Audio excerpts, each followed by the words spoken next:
ശ്രീ പ്രേമചന്ദ്രനും കൂട്ടരും UDF-ലേക്ക് പോകാൻ നേരത്തെ തീരുമാനിച്ചതാണ് എന്നുള്ളതിന് ഏറ്റവും വലിയ ഉദാഹരണമാണ് കൊല്ലത്തെ മുൻ MP ശ്രീ പീതാംബരക്കുറുപ്പിൻ്റെ പ്രസ്താവന. നേരത്തെ എഴുതിയൊരു തിരക്കഥയിലെ നടനം മാത്രമായിരുന്നു.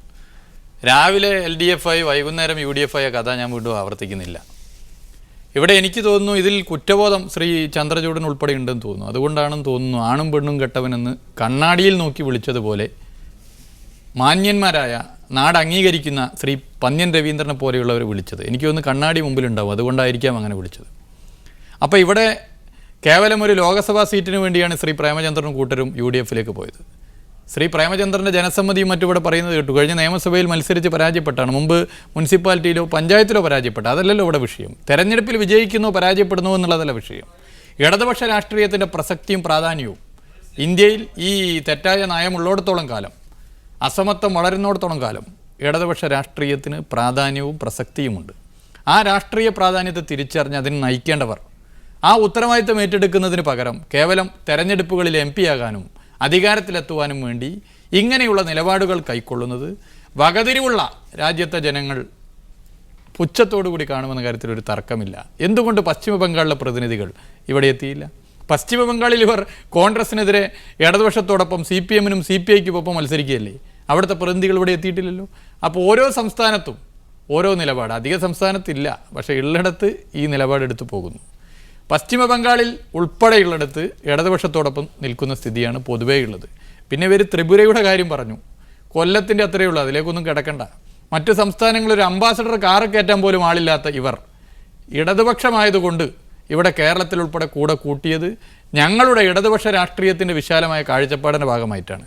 അത് തിരിച്ചറിയുന്നതിന് പകരം ഇത്തരം നിലപാടെടുത്തതിൽ സ്വയം തെറ്റുതിരുത്തി ഉൾക്കൊള്ളാനാണ് ഇവർ തയ്യാറാകേണ്ടത്.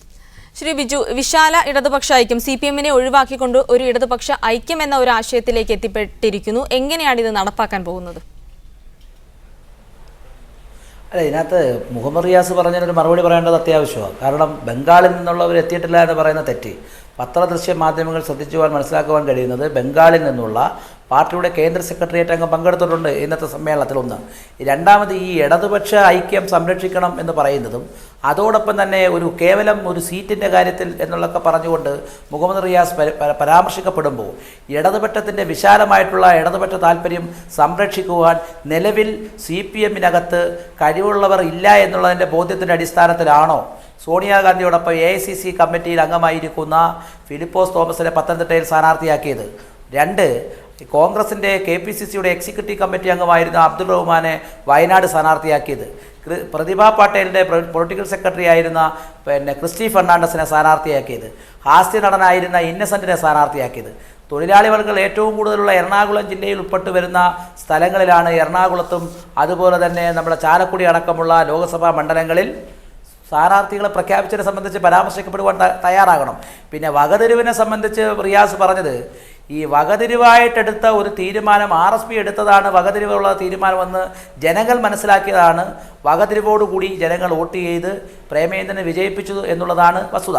രണ്ട്, നേരത്തെ ഇവിടെ സൂചിപ്പിച്ചല്ലോ, ചോദ്യം എന്ന് പറയുന്നത് CPM-നെ ഉൾപ്പെടുത്താതെ ഒരു ദേശീയ ഇടതുപക്ഷ ഐക്യം എങ്ങനെ കൊണ്ടുവരുവാൻ കഴിയും എന്നുള്ളതിനെ സംബന്ധിച്ച്.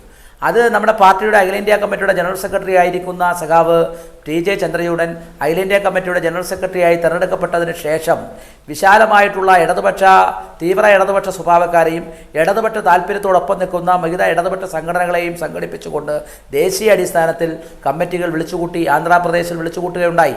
അതിൻ്റെ അടിസ്ഥാനത്തിൽ ചില കമ്മിറ്റികൾ രൂപപ്പെട്ടു.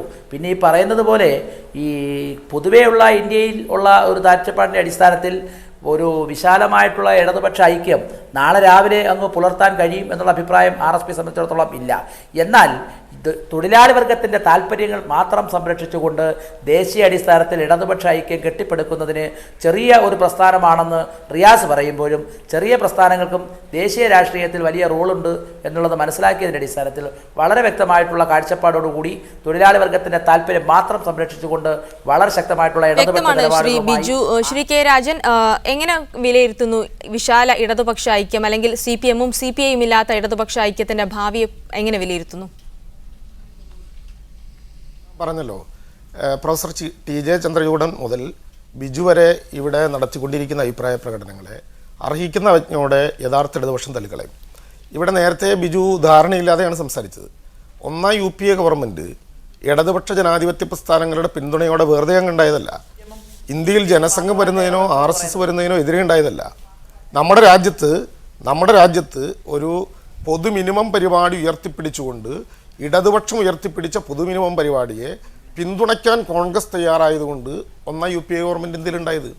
ദേവഗൗഡയും ഐക്യ ഗുജറാളും ഇന്ത്യയുടെ പ്രധാനമന്ത്രിമാരായിരിക്കുമ്പോൾ ആ ഗവൺമെൻറ്റിൽ കമ്മ്യൂണിസ്റ്റ് പാർട്ടി പങ്കാളിയായിട്ടുണ്ട്. ഇന്ദ്രജിത് ഗുപ്തയും ചന്ദ്രാനൻ മിശ്രയും. അതൊരു പുതിയ കാര്യമല്ല. ആ കാര്യത്തെക്കുറിച്ചുള്ള ധാരണ പോലെയാണോ ഇപ്പോൾ കോൺഗ്രസിനോട് ഒരു പകൽ നേരം കഴിയുമ്പോഴേക്ക് മുന്നണി ഉണ്ടാക്കാൻ തീരുമാനിച്ച RSP തീരുമാനിക്കുന്നത്? പിന്നെ ജനാധിപത്യത്തെക്കുറിച്ച് പറയാൻ എല്ലാ അർത്ഥത്തിലും അർഹതയുള്ള പാർട്ടിയാണ് RSP. ഞങ്ങൾ തർക്കിക്കുന്നില്ല. കാരണം സംസ്ഥാന കമ്മിറ്റിയുടെ ജനറൽ സെക്രട്ടറി സ്ഥാനത്ത് മത്സരിച്ച് ദയനീയമായി പരാജയപ്പെട്ട TJ ചന്ദ്രചൂഡിനെ അഖിലേന്ത്യാ ജനറൽ സെക്രട്ടറി ആക്കിയ പാർട്ടിയാണല്ലോ ആ പാർട്ടി. അത് വലിയൊരു ജനാധിപത്യമാണ്. ആ ജനാധിപത്യത്തെ ഞങ്ങൾ അംഗീകരിക്കുന്നു, ആ ജനാധിപത്യത്തെ വണങ്ങുന്നു. അത് ഒരുപക്ഷെ ഇന്ത്യയിൽ ഇടതുപക്ഷം എന്ന് അവകാശപ്പെടുന്ന RSPക്ക് മാത്രം സാധ്യമാണ്. ഇന്ത്യയിൽ CPയും CPMും ഇല്ലാതെ എവിടെയാണ് ഒരു ഇടതുപക്ഷം രൂപീകരിക്കാൻ പോകുന്നത്? ഞാൻ പാർട്ടിയുടെ ദേശീയ കൗൺസിൽ കെ രാജൻ, ശ്രീ ബിജു ദയവായി ക്ഷമിക്കുക, സമയക്കുറവ് ഇവിടെ ഇടപെടേണ്ടി വരികയാണ്. വാദങ്ങളും പ്രതിവാദങ്ങളും ഉണ്ടാകും. എന്തായാലും ന്യൂസ് ഓൺ മിഡിൽ ഈസ്റ്റിൽ ചർച്ച ഇവിടെ അവസാനിപ്പിക്കേണ്ടി വരികയാണ്. വളരെയധികം നന്ദി ശ്രീ കെ രാജൻ CPI, ഒപ്പം ബിജു ലക്ഷ്മികാന്തൻ, ശ്രീ PA മുഹമ്മദ് റിയാസ്, ഒപ്പം ദുബായിൽ നിന്നും left cultural activist NS Jyothikumar ചർച്ചയിൽ പങ്കെടുത്തതിന്. ന്യൂസ് ഓൺ മിഡിൽ ഈസ്റ്റിൽ ഒരിക്കൽ കൂടി പ്രധാന വാർത്തകൾ. വീട്ടുവേലക്കാരെയും സേവകരെയും റിക്രൂട്ട് ചെയ്യാൻ ഇന്ത്യയും സൗദിയും തമ്മിൽ ഒപ്പുവച്ച കരാറിന് സൗദി ഷൂറ കൗൺസിലിന്റെ അംഗീകാരം. തൊഴിലുടമയുടെയും തൊഴിലാളികളുടെയും അവകാശങ്ങൾ സംരക്ഷിക്കുന്നതാണ് കരാറെന്ന് ഷൂറ കൗൺസിൽ. ഇരട്ട ശമ്പളം പറ്റുന്നതിൽ തെറ്റില്ലെന്ന് നിയമോപദേശം ലഭിച്ചതായി കാലിക്കറ്റ് സർവകലാശാല വൈസ് ചാൻസലർ അബ്ദുൽ സലാം. അന്വേഷണത്തെ സ്വാഗതം ചെയ്യുന്നു. നിയമങ്ങൾ ശക്തമായി നടപ്പാക്കിയതാണ് തനിക്കെതിരായ നീക്കങ്ങൾക്ക് പിന്നിലെന്നും കാലിക്കറ്റ് VC. മക്കയിലെ മസ്ജിദുൽ ഹറമിൽ കബാലയത്തെ പ്രദക്ഷിണം ചെയ്യാനുള്ള മതാഫ് വികസനത്തിന്റെ 1ാം ഘട്ടം പൂർത്തിയായി. റമദാൻ ആദ്യത്തോടെ മതാഫ് തുറന്നുകൊടുക്കുമെന്ന് ഇരുഹറം കാര്യാലയം. പ്രധാനമന്ത്രി നരേന്ദ്രമോദിയെ വിമർശിച്ചതിന് കോളേജ് മാഗസിൻ എഡിറ്റർക്കും പ്രിൻസിപ്പാലിനുമെതിരെ ക്രിമിനൽ കേസ്. ഹിറ്റ്ലർ, മുസോളിനി തുടങ്ങിയവർക്കൊപ്പം നരേന്ദ്രമോദിയുടെ ചിത്രം ചേർത്തത് കുന്നംകുളം ഗവൺമെന്റ് പോളിടെക്നിക്കിലെ മാഗസിനിൽ. ന്യൂസ് ഓൺ മിഡിൽ ഈസ്റ്റ് അവസാനിക്കുന്നു. നമസ്കാരം.